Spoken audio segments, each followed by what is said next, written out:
Okay. We're live. We are live for another episode of Coffee with Bob. We have a very exciting guest with us today. Thank you everybody for tuning in today for this latest episode. We have our cups of coffee. Well, mine is tea. Alex, do you have your cup of coffee? I do, and I'm glad to be here with you having coffee. Awesome. So Coffee with Bob, for those of you tuning in for the first time, Coffee with Bob is a mini webinar series brought to you every other Wednesday.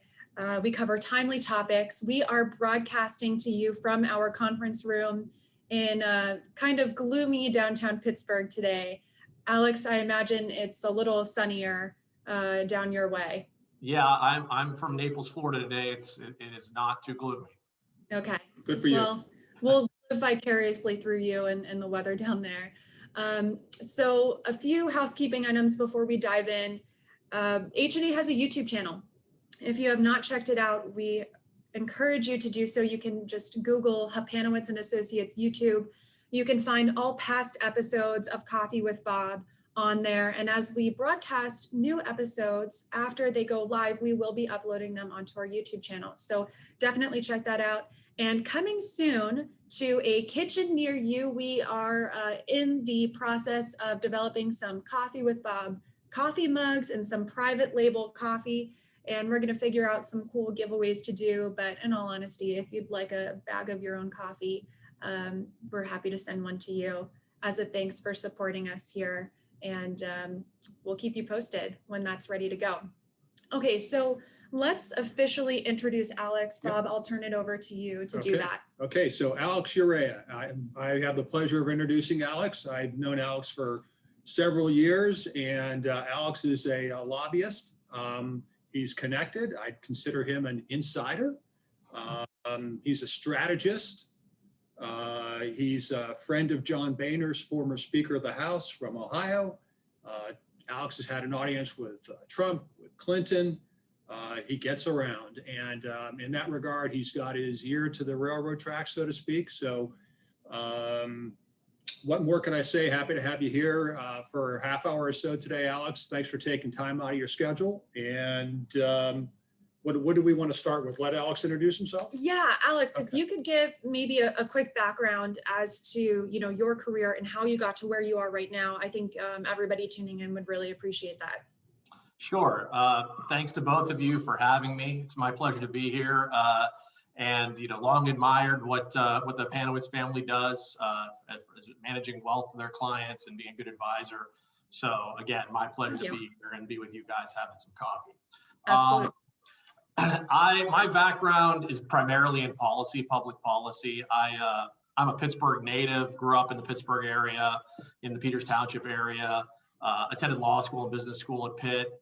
While I was a law student, I spent my summers working in Harrisburg for actually the Democratic chairman of the Judiciary Committee at the Pennsylvania House. And that was my real first introduction to government.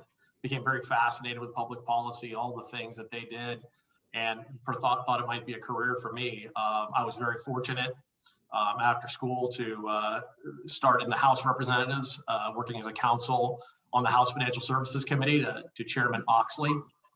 Chairman Mike Oxley is from the Findlay, Ohio area. So you may associate his name with the Sarbanes-Oxley Act, which was something that we passed in 2002 after a series of accounting troubles we had in the marketplace with some companies that brought back some confidence to the veracity of financial statements at that time. I was fortunate to stay on with the chairman for quite a while and then work on financial services policy for House leadership when John Boehner became the majority leader after Tom DeLay left Congress. I enjoyed those opportunities. They were tremendous, an amazing group of folks that work on Capitol Hill, very talented, very smart, very hardworking. And I spent some time at a global law firm in Washington after leaving public life, and then now with CSA Strategy Group and all the work they do, founding my own company. So. Mm-hmm. All right. It's a very impressive resume, a very impressive history. And I think that just echoes all the more, what Bob was saying in terms of how you have such a unique and intimate pulse on the election so far. So why don't we just start off with that? I mean, if you could give a general overview of your opinion of the progress of the election so far. I know that's a pretty general question, so we can, really dive into certain facets that you think would be the most interesting for folks tuning in today. But what is your opinion so far of how this election is going? Well, Christine, I think that, this election can be viewed through the prism of watching the fascinating things that occurred in 2016. Mm-hmm. So, in 2016, President Trump defied a lot of polls at the time, did an amazing sort of mathematical accomplishment by threading the needle in states like Wisconsin and Michigan and Pennsylvania. I heard another analyst describe that as sort of, the Steelers coming from 28 points behind in the fourth quarter of the Super Bowl to win. It's just a very difficult, unlikely scenario for how that got done. So, I think analysts here are looking this year to see if he can do it again. We also have polls this year that have him behind, and all eyes are on that, and then you view it also through the prism of we're in the middle of a global pandemic, and many states and local jurisdictions are trying to accommodate voters this year with mail-in ballots. And that certainly is something that is a new phenomenon, and how that's going to play into this election and the winner is going to be very fascinating to watch. And I think that's sort of the frame with which most analysts are looking at this election. Sure.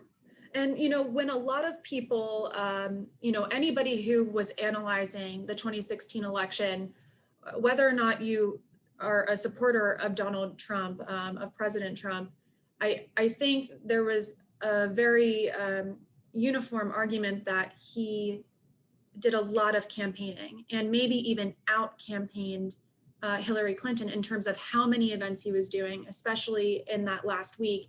And you can see that happening again, especially this week, leading up to the election. In your opinion, and if this isn't a fair question to ask, just let me know, but in your opinion, do you see the outcome of a general election affected in a material way by the amount of rallies or, campaign events that actually happen? I think that, that's a fair question, Christina, of course. And I think the answer to that is, campaigning hard is important, right? From the original, whistle stop tours of long ago, being out there, being visible is important. That said, I think folks who are running campaigns may question how effective that is, maybe this year in particular, or maybe how it continues to be in the future. I was just looking up some numbers today, and to answer your question, I see 6.9 million people have already voted in Florida. Wow. That's half of all registered voters. So, wow. How effective is holding a rally maybe today down there? I think that's been to somewhat diluted the value of those kind of efforts when you have so many people already casting their vote. So, I think that's going to be something that's going to have to be something that strategists and those running campaigns think about as to where they put their candidates, where perhaps they don't have access to early voting, or they expect more voting on election day. Yeah. So you mentioned early voting, and we want to dive into that a little more in a minute, but something I don't want to forget to talk about with you is polling. Polling was a huge highlight of the last election in 2016 in terms of how everybody thought it was telling us one thing, and the results of the election were the opposite. How is polling viewed these days, given the sort of disconnect that we saw in the previous election? Specifically, how is it being viewed for this election? Is it a huge determining factor? That's a great question. I think a lot of folks in political businesses have been talking about this, Christina. It's a big subject of conversation. Polling is very expensive to do. Anecdotally, in $1 billion campaign, most commentators will tell you that it's worth about $100 million in polling. So you see what a big expense it is. So if the veracity of polls cannot be relied upon, again, I think, it's going to call into question, not just the sort of the foundational methodologies by which pollsters go out and do their work, but also maybe the value of having that many of them, and having that much of a spend on those kind of things. I saw Frank Luntz tweeted or commented somewhere, well-known pollster, that, the future of my profession hangs in the balance of the outcome of this election, because they're going to question the need for having them. So that's going to be very fascinating. If Donald Trump were to defy polls again and outperform them, I think that they're back to the drawing board in terms of. Yeah. Absolutely. Okay. Did you have a question you wanted to ask? Oh, no, I'm going back. You mentioned we'll dive into it a little bit later, but I know Monday night, the Supreme Court reached a decision on regarding Wisconsin and mail-in ballots and the length. What's your feeling around that, please? Sure. I think that while there are federal laws that govern elections, some people aren't aware of how local and state officials really are the ones who canvass and certify elections for us across the country in our different states and localities. So I think that there's going to be some challenges with in terms of counting and maintaining sort of good internal controls around mail-in ballots and other type of ballots that are going to be submitted, absentee ballots.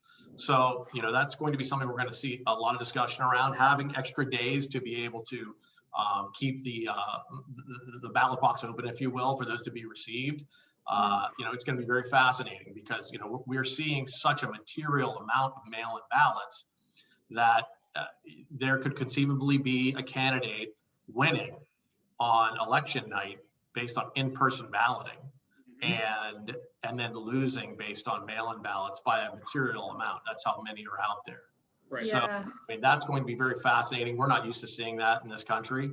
And so I can see a lot of people having views and feelings about how that will play out. But there's no question. If you look at, several million mail-in ballots out in Pennsylvania, and President Trump winning by 44,000 votes in 2016, you can do the quick math to realize how material that is. Exactly. Right. Yeah. So going off of this topic that we're on right now, the mail-in ballots, in your opinion, what's the probability of us having an actual answer for who won, the election, who won the race by that evening or the next morning? Is that even a high probability anymore? I don't think so. I think that's going to be very hard to do under the current scenario. Especially because, again, for many, state officials and election officials, they're counting this many ballots for the first time. And so they're going to need a little bit of probably some rope to be able to do that efficiently in a coherent way. So it's going to be interesting. I understand that certainly some folks are out there saying that we should have the results on election night, and anything beyond that might not be legitimate. And I can't really comment too much about what's right or wrong there, but I can say that they will be counting for a while afterwards. In Pennsylvania, not opening mail-in ballots till election night. That's quite a task, counting all those on election night. Absolutely. Exactly. We have a couple more questions on our end, but someone who is tuning in right now, he has a question for you, and it's a good one. Are you aware of any effort at the national level to help states standardize their voting procedures? There is. There's been discussion at the federal level, legislatively, mostly are what I would call around the theme of homeland security, to make sure our elections are fair and secure and secure from outside influences.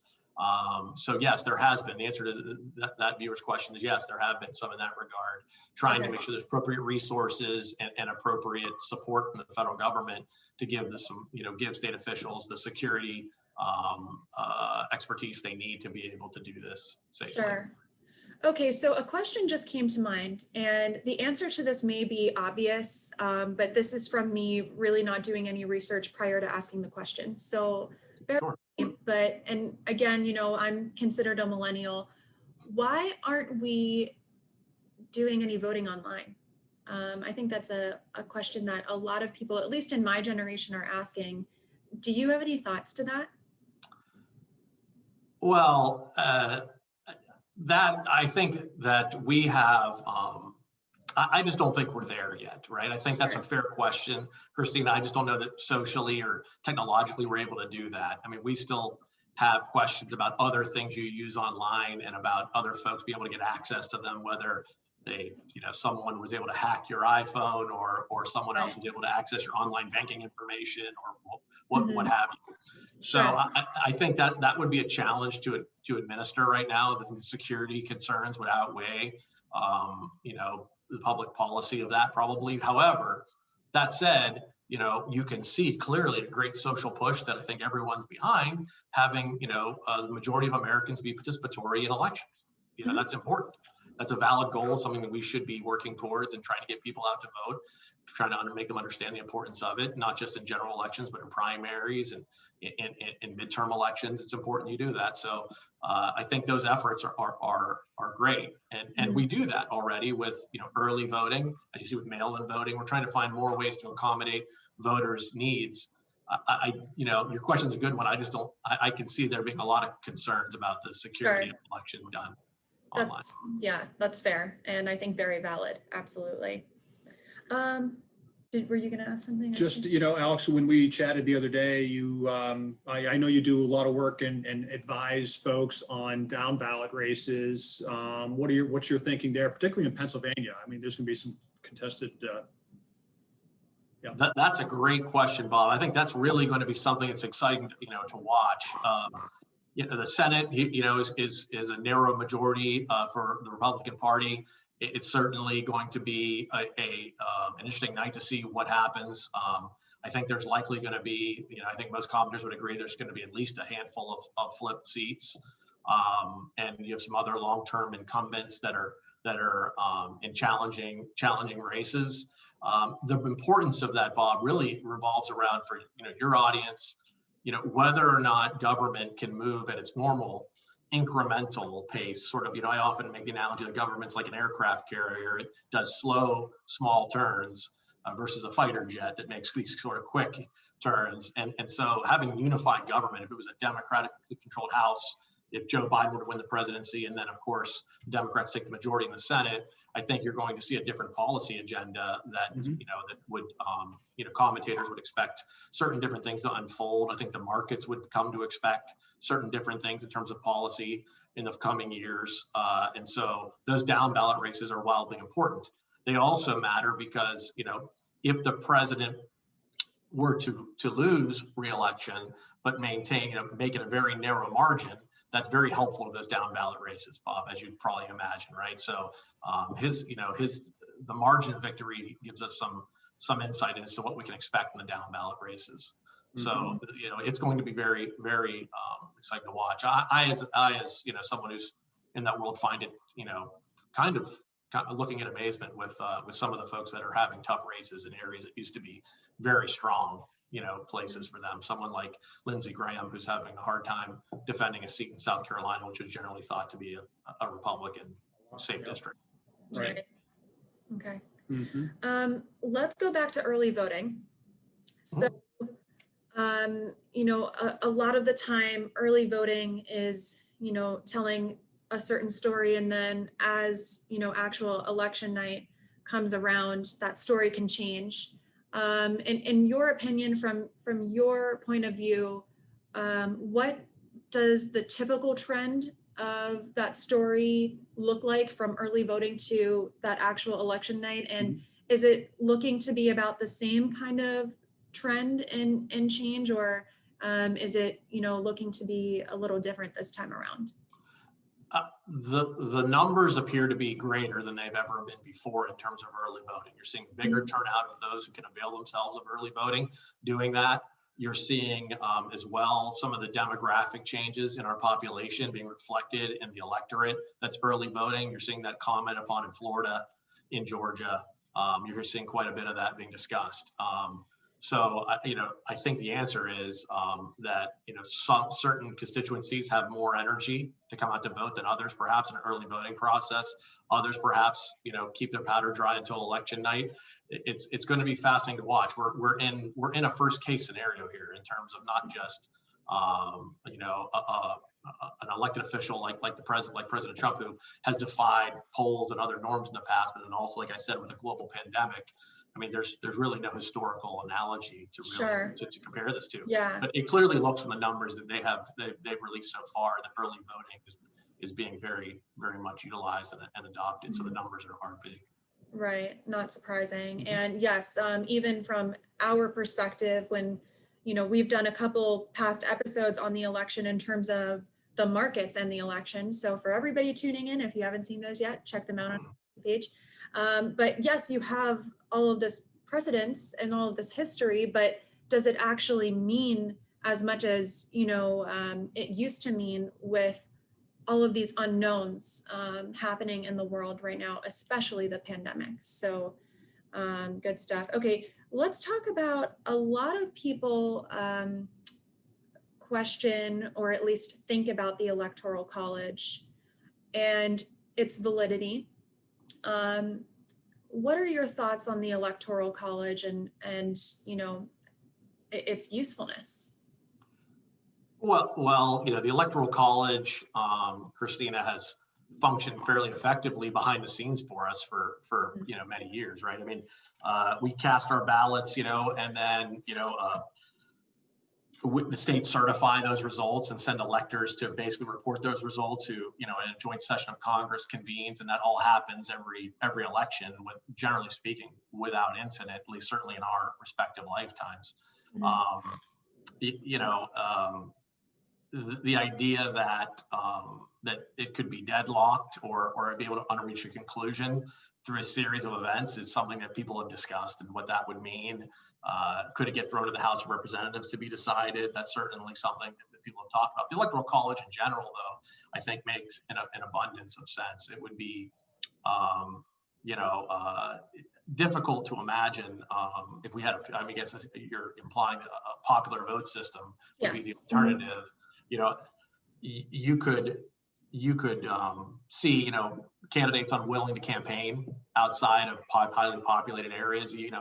There wouldn't be anyone visiting, Iowa farmers or Texas ranchers, or, there'd be a lot of metro, areas that would never see a candidate or really hear from them. I think that's tough to imagine, what I mean, in terms of, the United States. I would say that, by any measure, our country's been wildly successful over its short history. So, I think that most policymakers would be very slow and deliberate about making any systemic changes to our system like that. Sure. I mean, it's been very effective in terms of yielding great results for us. But even if those boundaries and guide rails sometimes get tested once in a while because of the issues of the day. Yeah. And look, as they should. Everything should always be reviewed and tested, proverbially, tested. But yes, every state has its own economy, and states are dependent upon each other, and so therefore, yes, it does seem like there is still a good argument for the Electoral College and its validity within this process. Okay, we still have a couple more minutes left, and we went through all of our questions. Actually, one just came to mind, and that's going back to early voting. So, we get the early voting results in, a good substantial amount of time before actual election night. In your opinion, has the decision that the country has made about who will be their next president, has that decision really already been made, and it's just a matter of some votes come in earlier versus other votes that come in later? Or, in your opinion and in your experience, has the trajectory of the election results ever been changed after early voting results have been released? Has a candidate ever been able to materially change the trajectory of the election results after they get the early voting results in?